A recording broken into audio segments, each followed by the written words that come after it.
So we have, for our first speaker here, we have Cornel Steyn. Cornel is a service and experience designer that loves creating clarity through research and experimenting to bring products to life. It is his first time speaking at DDD, so he's very excited. Please be very kind. And I'll hand you over to Cornel to talk about feature trees. Awesome. Yeah, thank you very much. So I've never used one of these. I called them earlier like a Beyonce mic, and because my name is Cornel, it's like a Coriance mic, so we're just going to roll with it. So yeah, I'm just going to jump straight in. So I want to talk to you today about feature trees, and that's what this entire talk is about.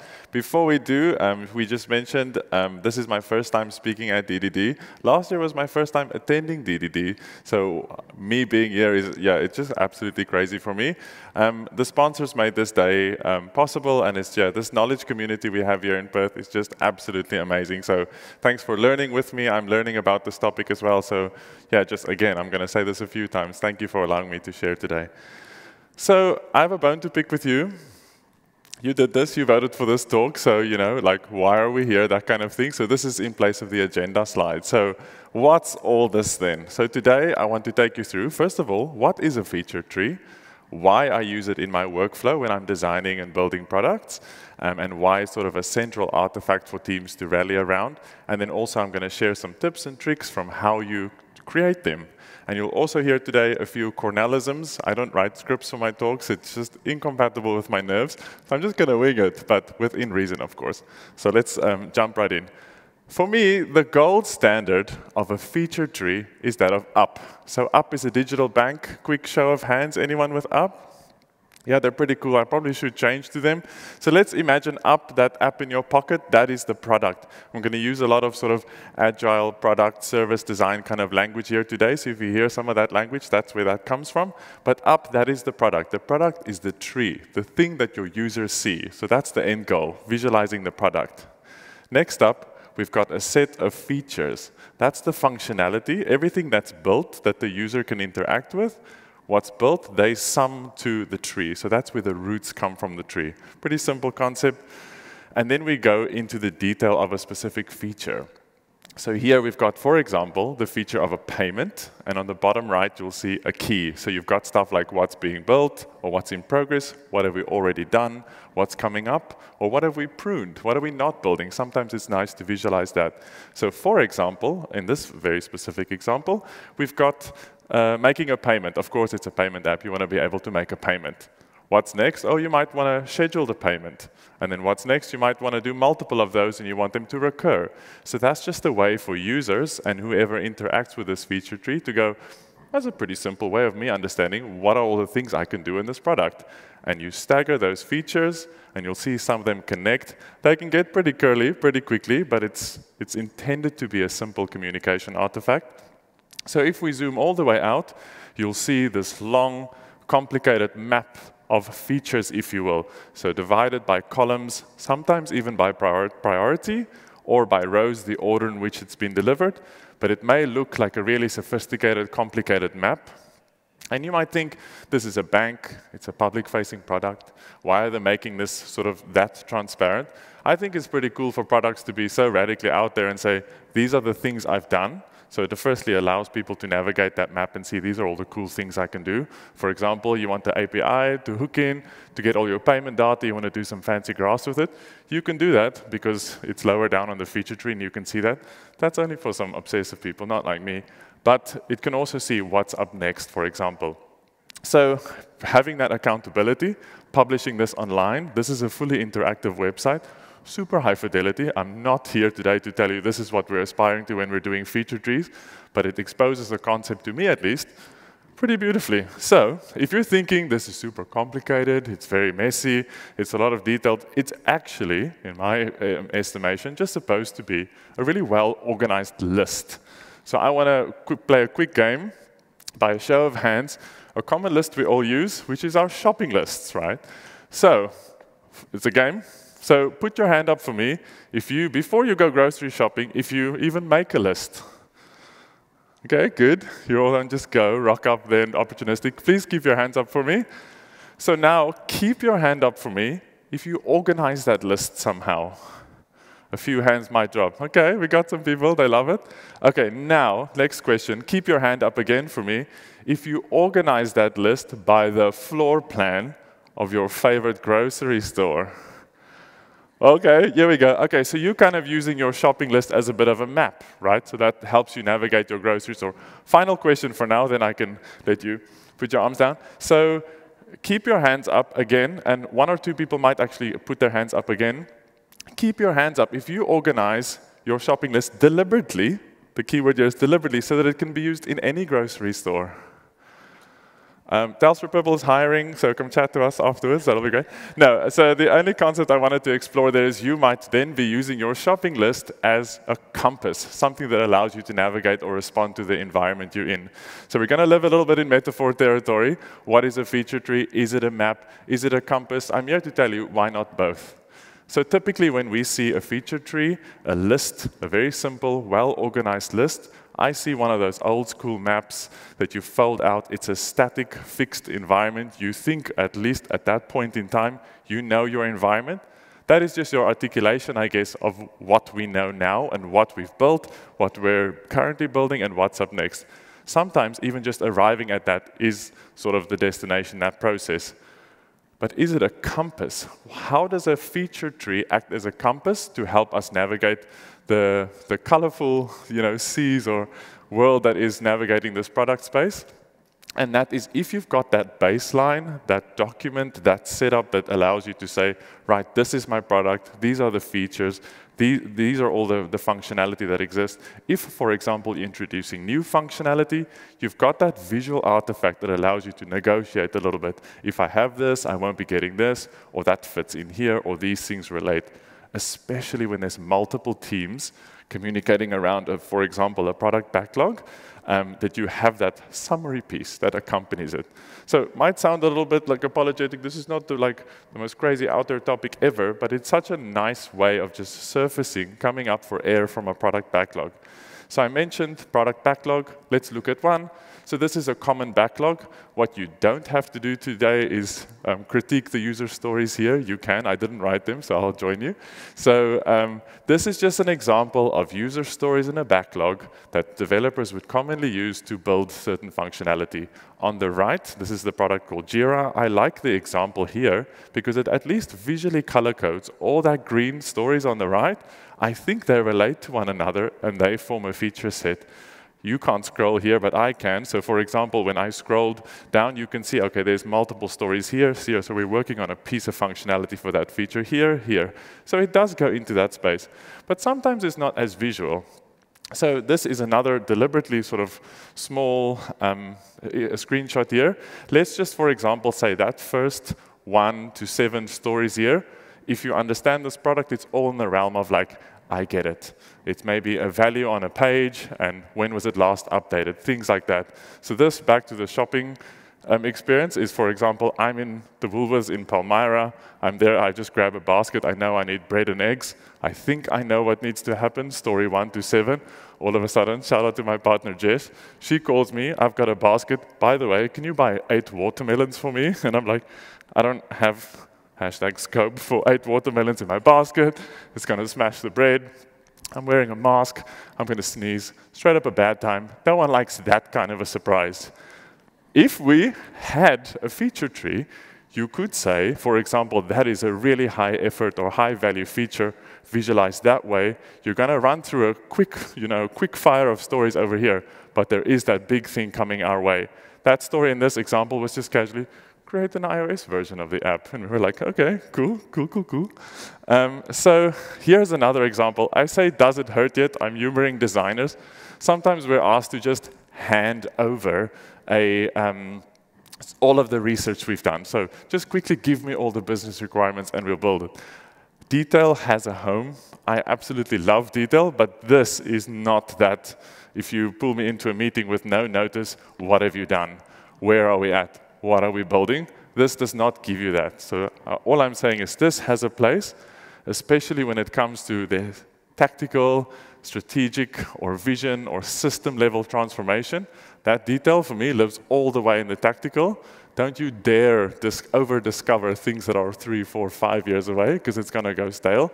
So what a feature tree does really well for me is support the detail that we've discovered, and then it visualizes that neatly where it fits in, and it supports the delivery of the backlog. So it represents the work. It's the sum of what's in the backlog in a more visual way. So that's kind of the theory bit over, I guess, so introducing you to what it is. Let's go into why I think it's awesome. It's good for me to get a lay of the land, like who is here in the room. So I might ask you, or online, if my mom in South Africa is watching. Hello, Melinda. So we've got 4 groups here, crudely summarized, right? Crudely summarized. If you're not in one of these groups, pick one. But I just want a quick show of hands.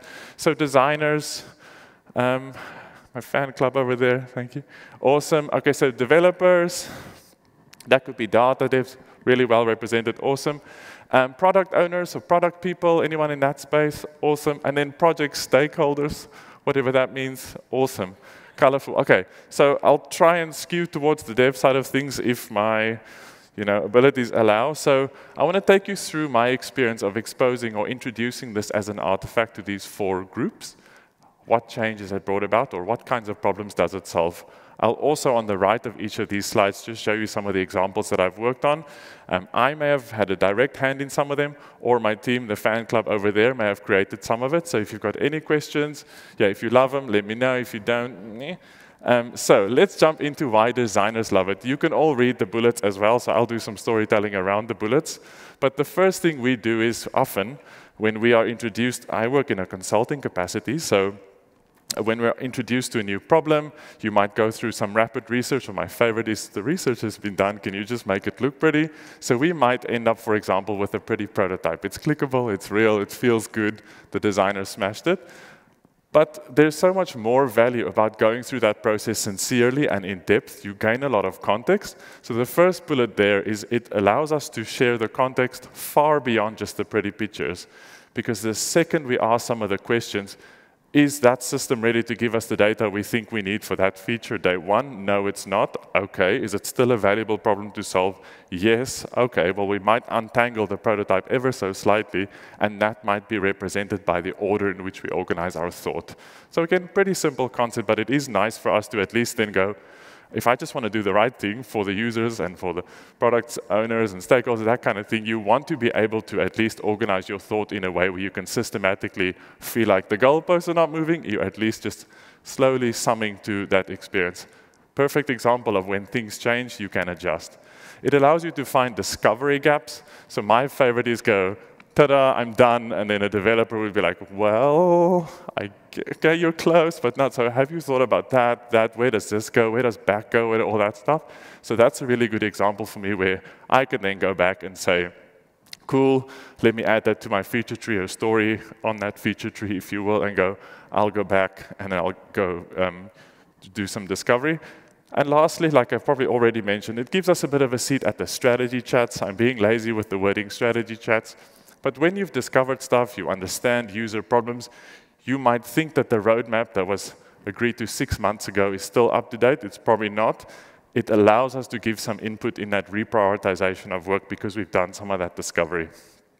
So from a development perspective, should be no surprise to you, I'm not a developer, so I'll try, but this is what my colleagues at Telstra Purple have mentioned it's helpful for. So especially when you're, let's say, for example, it's a really long development gig, it's a really established product, onboarding a new team member, it's awesome. So the example here on the right would be lots of different features of a product. I'm sure you can put together who it's for and what it is. So let's assume some of those features. They could, for example, say, you see that feature, you know, the second one from the left, I've worked on that feature. All of these green dots, I built that with my own bare hands and my blood, sweat, and tears. And this is what I've learned when I did that. Oh, you're going to join me working on that feature? Fantastic. Ignore the rest for now, but if you ever encounter something, go look for it, find it. And at the very least, it allows you to navigate a bit of that uncertainty. Because I don't think a product backlog, if you want to run some fancy report of all the stories that were done, where are the high story pointers, which are the ones that dragged on 6 sprints longer than it should have, that kind of trauma in a backlog, maybe it doesn't give that story, but at least this helps you to come up for air and tell that story a little bit. So it visualizes the holistic scope and progress. So we'll get into how we even get to this point. But again, often taking a backlog and try and organizing it in a way that does conveniently over-summarize. I always use that word conveniently because someone is just tell me what I need to know. I'm like, but there's so much detail. So if the point of getting here, if your backlog is in a bit of a state, because sometimes it is, and again, teams like things the way that they like them. So if you're changing teams, onboarded a new team member, and you want to sort of reflect to how that team likes to work and organize themselves, then if the backlog is a mess, your feature tree will be a mess. But yeah, call me toxically positive, but that's an opportunity for a feature tree. So you can reorganize that work then so that for the most bit, for almost everyone working on this product, or in the example of Up, if you want to so radically put yourself out there and make it that ultimate accountability of here's what I'm doing, it visualizes that and it just allows you to say, this is what I've done, this is what I'm doing, and this is what's coming up next. The last bullet here, empowers autonomy, is a bit like what a designer feels like, but I've got input to give into the order because users want this more than what you think they wanted there or months ago.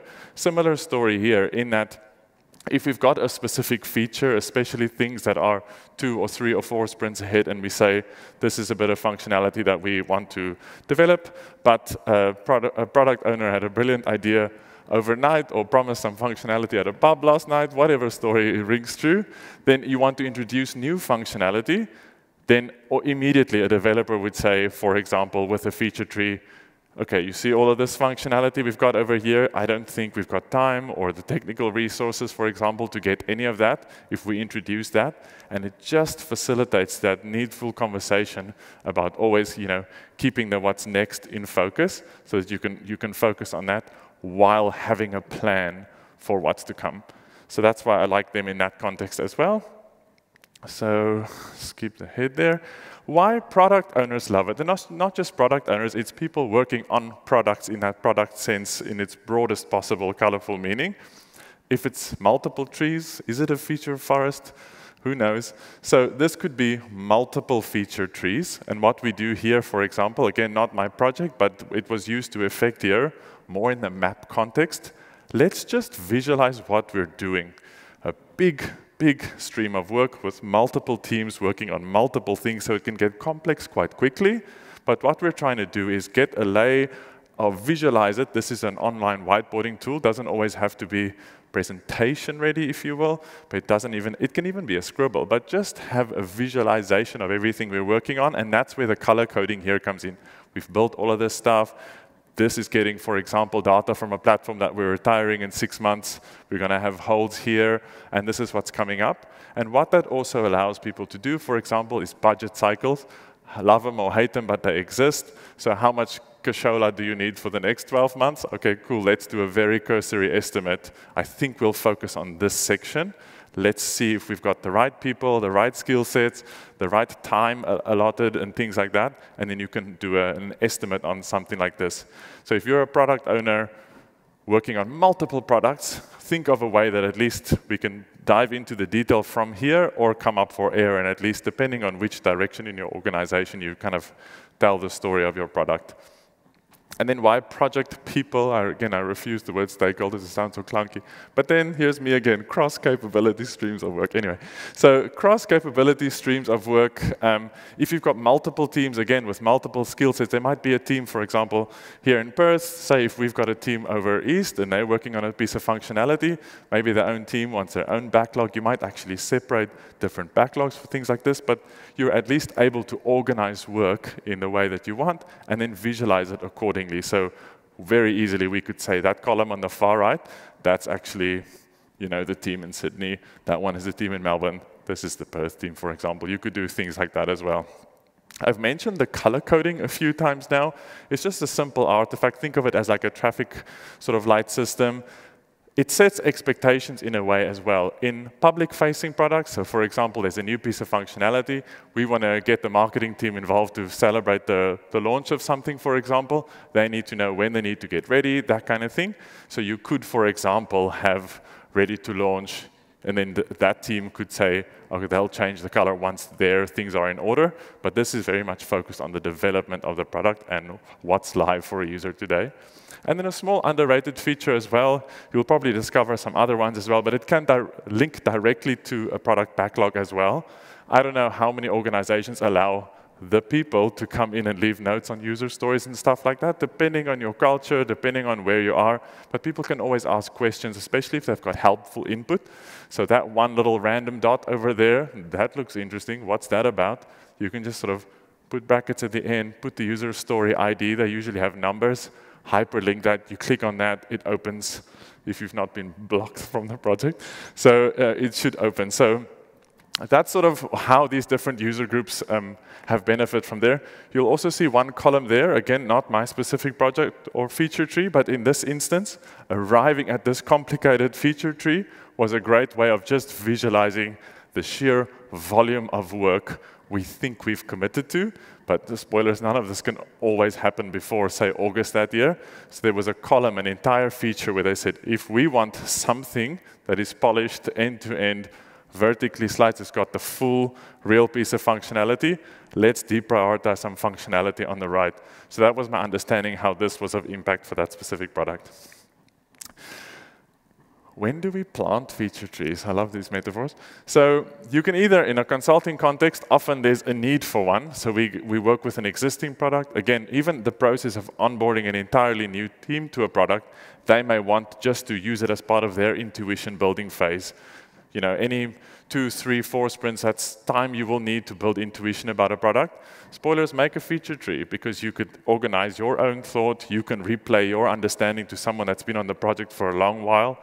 It's going to have to iterate a few times, but there's that magic point of like, oh, okay, we see it the same way. And that's really a good point where people can start becoming autonomous in their decisions and things like that. But spoilers, it's usually a hot mess, at least from some of our experience, so that's why I use the fire extinguisher. On the right, I use the knife. For me, when you've done a polished, I mentioned before, we've done this polished prototype. It looks beautiful. It's awesome. Now we need to answer those difficult questions of how do we make it real? How do we cut pieces of functionality? And that's why I like the knife. So we call it story slicing. So let's go into the first example of how you grow one when you're working with an existing backlog. So you've got your backlog, hopefully. It might be a tool like Jira or Azure DevOps. You might use like a Kanban style thing like Trello, for example. If you're using this in a non-product space just to organize your shopping lists, for example, some of you. So if you take your list, whatever list you have, it's probably in a tool somewhere, Command or Control-A, export CSV, get it in a workable format. So now at least you're not distracted by what it is, you just have a clean list of what it is. Now you can probably make a decision. Do you work in a physical copy or a digital copy? So there's lots of awesome digital tools. If your team, if you sense we're not aligned, we can't talk about the backlog in the same ways, and you cringe when people think they mention the priorities and they're a little bit off, do this together, but do it in person. So I would recommend, you know, those nice 3M, the ones with the nice glue, use physical post-it notes and then write one post-it note per user story. So you've got your backlog with a long list of user stories. I've seen 600, 700, 800 long story backlogs. You did this to yourself. Write it all out. Okay, so now we've got post-it notes of all of our user stories. In the world of user research, there's this activity we like to call card sorting. It's typically used to sort the information architecture or the way that users navigate. It's just what people commonly associate with, for example, features or pages or things like that. And it's essentially like playing Snap with your insight. So what you want to do is you just start sequentially, maybe even hand a couple of post-it notes out to the team. Do this sort of in a workshop format and say, right, you've got a post-it note there, read it out, that's that one. You go next. Is it the same or is it different? If you're working from your product backlog sequentially, first story to last, it might be clear in the beginning, but it might unravel towards the end. So trick, shuffle them up and then start fresh so we're not anchored by the thought that went into it. But if it's good thought, keep it, work from the top. So just do what's right for your team. But over time, what's going to emerge are these hopefully organic, hopefully intuitive groups of sets of features. And that's what can start forming the headers of your feature tree.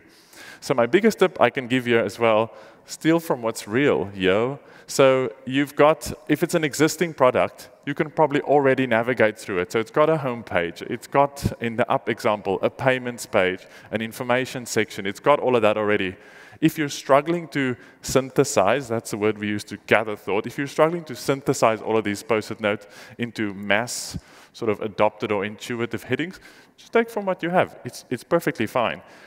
If you're designing a more internal-facing product and it's a business process, like a nifty little payroll chatbot or one of those cool ideas people come up with all the time, you might just have steps to your approval process. Just leverage what's real. Start there, and over time, allow your tree to grow. So we've got the next one.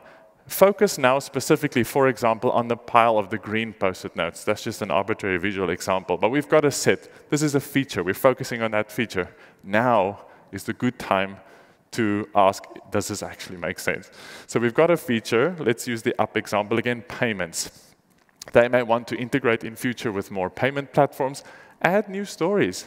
It's not detailed stories. I'm not talking about all of the requirement gatherings. I'm just mentioning a mental placeholder for all the things you still want to add to that feature, because that's a bit more representative of what you want to do in that space. And at the same time, if there's monkey business in there, just cut it. Just get rid of it. It's probably the hardest thing to do for people to separate with just this legacy things that every new team, there's just that bottom of the stale, bottom of the backlog. Just get rid of it. If you're not comfortable trashing it completely, put it in a section like deprioritized. Maybe there is going to be that investment that's going to unlock a new platform that allows that feature to then become prioritized. Hold on to it, especially if there is some usable discovery that's been done on it or prototypes or things like that. Hold on to it. You can do that, again, with your entire team present. I would highly recommend at least representatives from all those groups that I've mentioned before, because then we can start that conversation. But what it does, it builds context of the content in the backlog really nicely. It could take a bit of time if you've got a really, really big product, but stagger it. Maybe have a focus session for each of these features, so you stagger them out. And lastly, now pull it together. Simple, right? Easy. So this is not a talk about prioritization. That's a whole separate talk. So how we go about prioritizing stories.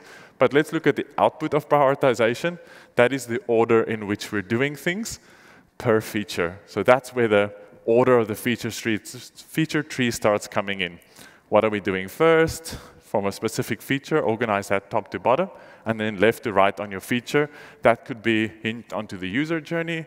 It could be hinged onto the highest value features, or the features that have the earliest milestone date, whatever order makes sense for you. So we've got all of our green Post-it notes, and we order them, and all of our other buckets. Everyone loves sort of a junk drawer.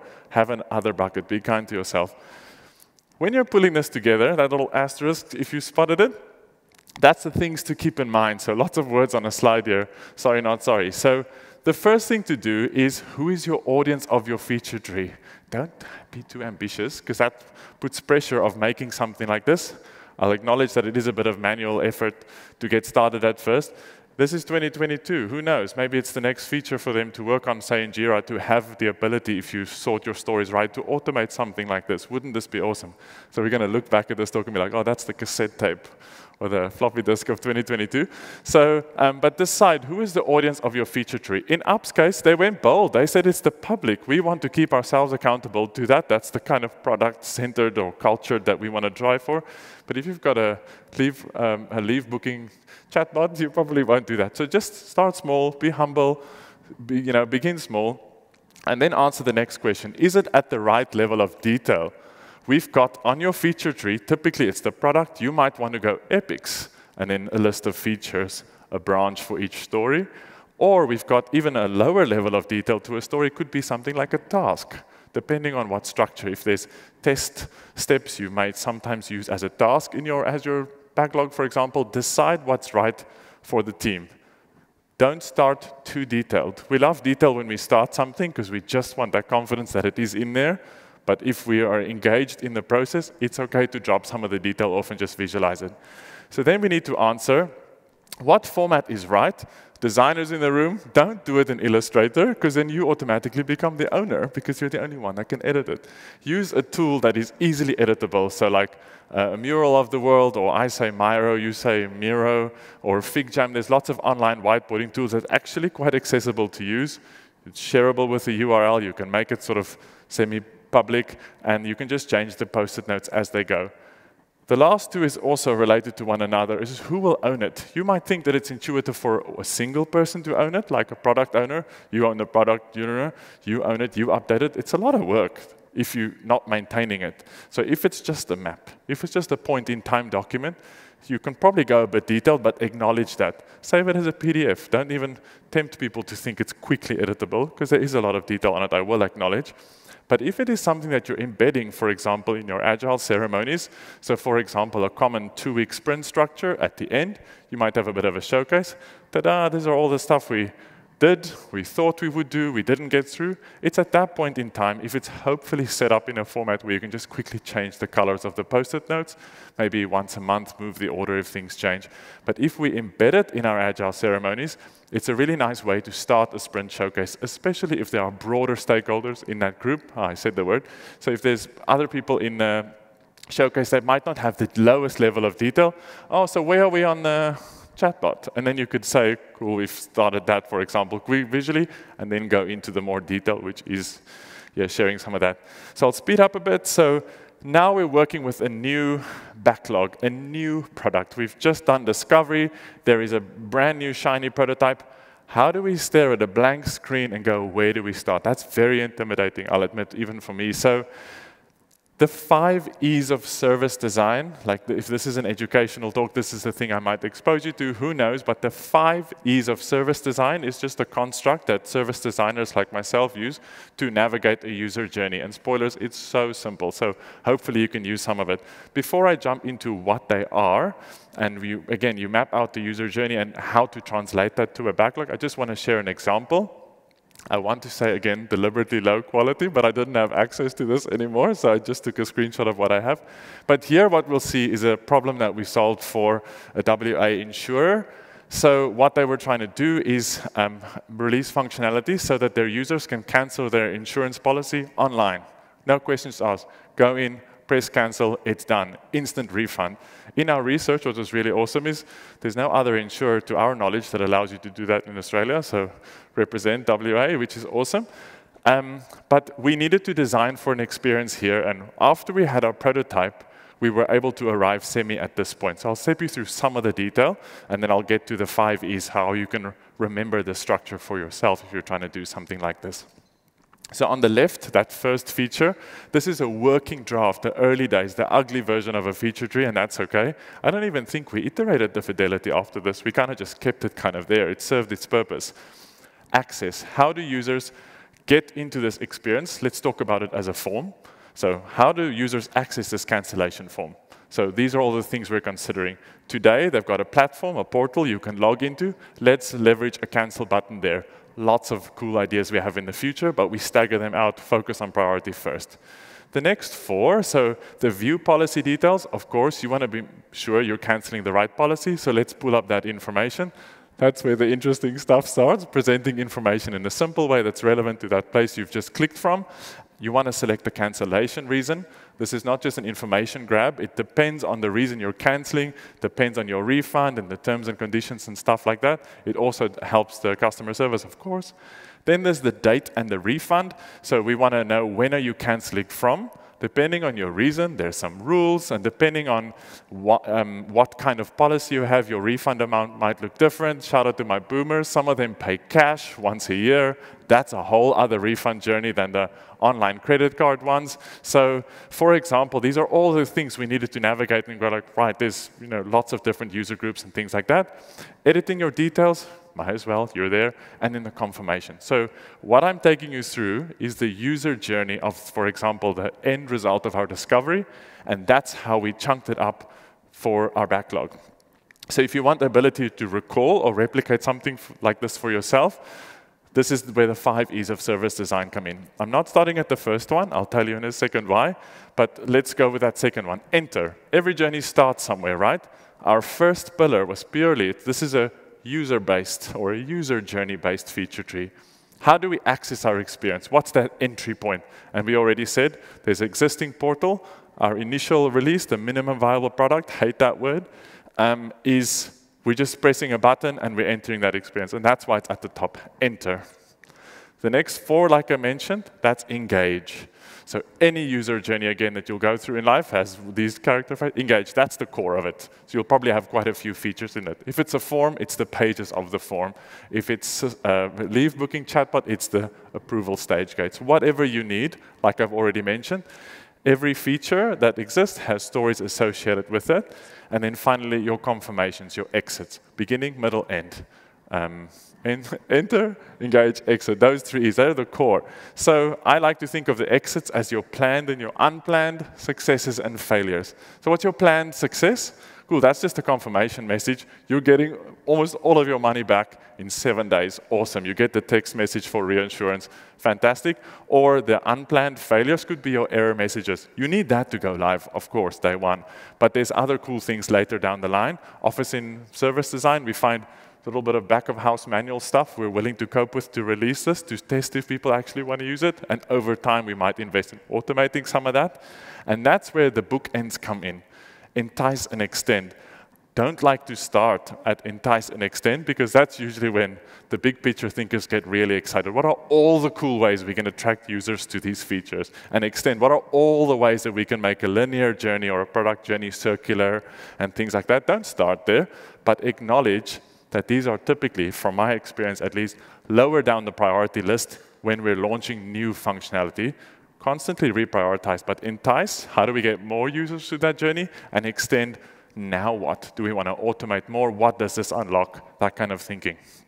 So just teaching by sheer repetition, the 5 E's of service design. Start in that middle, beginning, middle, and end. Then I would say answer those questions, what comes before and what comes after. So if we've got a user journey, that is usually how we can look at our prototype. Now, cut, slice, that's where the knife comes in. Slice the prototype in that user journey. How does it answer that question? And then we look at the experience and do the story breakdown from there. So what we're looking at here, like I've mentioned already, is at the beginning of a feature tree. All of the smaller post-it notes, they're color-coded for various reasons, like still needs discovery, that's a different team, that's where we blocked by a platform. But at the very least, and this is the other way, it's the first time I've tried this, so bonus Cornelism for you. Why not roadmap it? So we mapped out, this is the core piece of functionality we're going to go live with day one. What does the second release look like? You want more, but yeah, second release or the phase after that, and where are we descoped? Where is our save for later bucket? And that's how we use the feature tree to give that product vision, and then we can create the backlog from here. And then we've got structure in the backlog. You can tag your backlog then with your feature flags or things like that and color-code it. And these artifacts will continue. If you update your feature tree, they live together. You update the feature tree, you update your backlog. You update your backlog, you update your feature tree. So in high periods of change, pause the one, definitely sort the house out, sort the backlog out, or sort the feature tree out, which one you're more dominant in, and then make sure that the other one reflects this change, because then we can navigate between the two. So I made y'all a template. So this is just a basic PowerPoint template. A lot of what you saw today is just PowerPoint templates. It's not overly fancy, so I've created one. Hopefully this QR code still works from overnight. I've not tested it this morning. This QR code is only going to be live today, so shout out to the future if you're watching this. It's not going to work. So I'll send you a couple of resources. I'll send you that how to make one slide and the 5 E's of service design in this PowerPoint. Template that I've made. It's also on the next slide, so I'm going to move on. I've been given my 5-minute time warning. Sorry if I went a bit over. But at this point, I might say thank you again for the 900th time and ask if you've got any questions. And hopefully we can navigate that. Or I'll be probably throughout today at the Telstra Purple booth if you want to have a chat. So any questions? Any opportunities? It's all good. We've got a question here. What is my favorite tool to work in for feature trees? It really depends on the project, story time. The most recent feature tree I've created was in Excel because our product owner absolutely loved Excel. So it has the ability to filter and sort and give details. And if you export a backlog, so for example, in our case, Azure DevOps, it already is in a similar format. So you can manipulate that CSV for that, run reporting off of it. It intimidates some team members because they're allergic to Excel, and that's okay. So then at that point, my experience is you make the trade-off. I love the online whiteboarding tools. I work from home, so for me it's an easy place. If you can convince someone to just go in and use it, it's usually just show me how you do it, then they'll get into it and see how easy it is. And if they're convinced that it's that easy, then they will. But if you tell them you're going to use a new tool, they might be a bit antsy.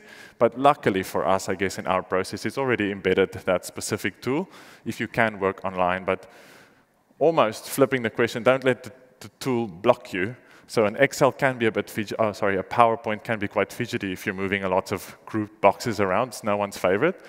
Choose an easy tool, like the Miros of the world, or they're quite easy, I find. Awesome. Sorry, I want to also mention on that note, if you take an Excel spreadsheet and you copy all the cells, you have 2 windows, and you drag the Excel cells over to Miro, it just creates post-it notes for you. It's a wickedly fast feature. You'll probably only believe it if you see it, but it's that quick. It's actually really cool. So try it next time. Drag your stories into these whiteboarding tools. Do we have time for one more question? One more. All good if not? There will be morning tea if there's no more questions, whether that influences your decision to ask. Awesome. So that's me. Thanks. First DDD talk done. Woo! Thank you, everyone.